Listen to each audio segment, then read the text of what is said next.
Good morning again, and welcome back to day 12, the manifestation challenge. So today I want to introduce you to somebody that I've recently been having a look at his stuff on YouTube, and I find him really quite enlightening. I like this guy. His name is Elmer Lockler Jr. So I will put a link underneath to hear what he has to say on a subject I'm going to touch on today, but I'll allow him to explain it a little bit more. But firstly, I realised I didn't tell you the outcome yesterday of the lady I was telling you about who came up with the phrase, "Isn't it wonderful?" So she, as I already explained, was so overwhelmed with everything that she just couldn't go into the visualization of each and everything. So she just lumped it into a whole and said, "It's all happening for me. Isn't it wonderful? Isn't it wonderful?" And I've used that recently myself, especially feeling overwhelmed with the type of house, etc., etc. So this type of doubt happens to us all.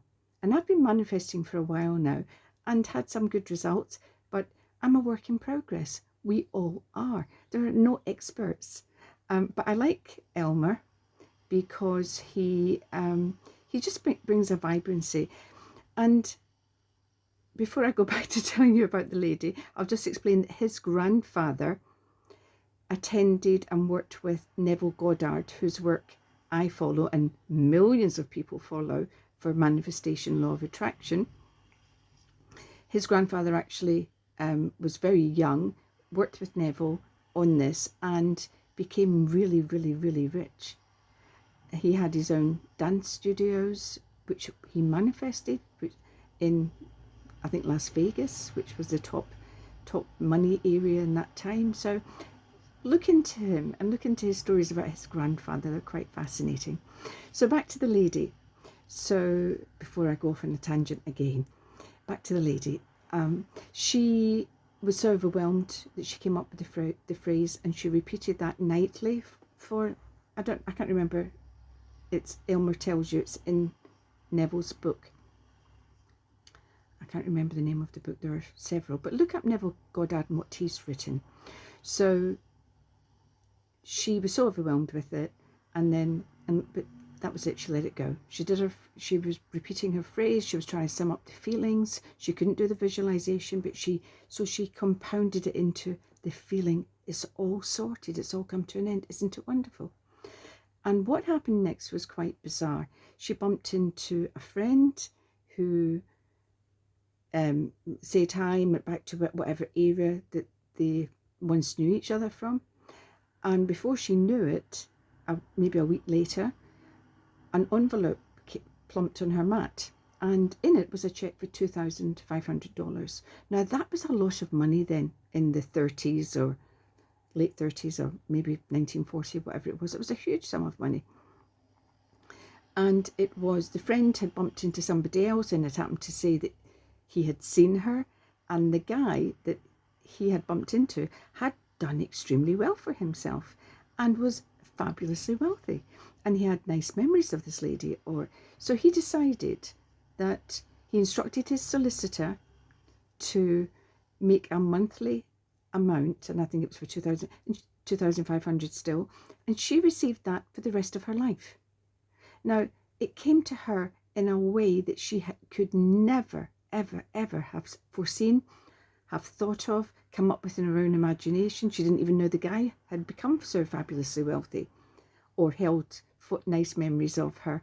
So this is the point I'm really getting to, is our imagination is limitless, but at the same time we limit it. And I caught myself doing it as well. I was asking for a particular amount of something, and I thought, and I was listening to Elmer the other day, and I thought, why am I doing that? Here I am putting my human limitations on something, and I shouldn't. And as I say, I'm a work in progress. So the little link which I'm going to put under today's video is for Elmer, and listen to what he's got to say There will be other days where I will post some of his meditations, because I really love falling asleep to these. I love it because it's huge in Neville's work about falling asleep in a happy feeling, because as we're entering that alpha state, theta state, where we energetically, we are not resistant, we are capable of achieving so much energetically. That is a wonderful state for manifestation. So I really am careful now about what I listen to before I go to sleep, what I read, everything. And every night, because I can, and it's easy for me, I was going to show you my thing, but I've got one of those eye things that that are linked to earbuds, and it's fabulous. I don't always put it over my eyes. I often wear it like a headband, which looks a bit weird, but it does the job.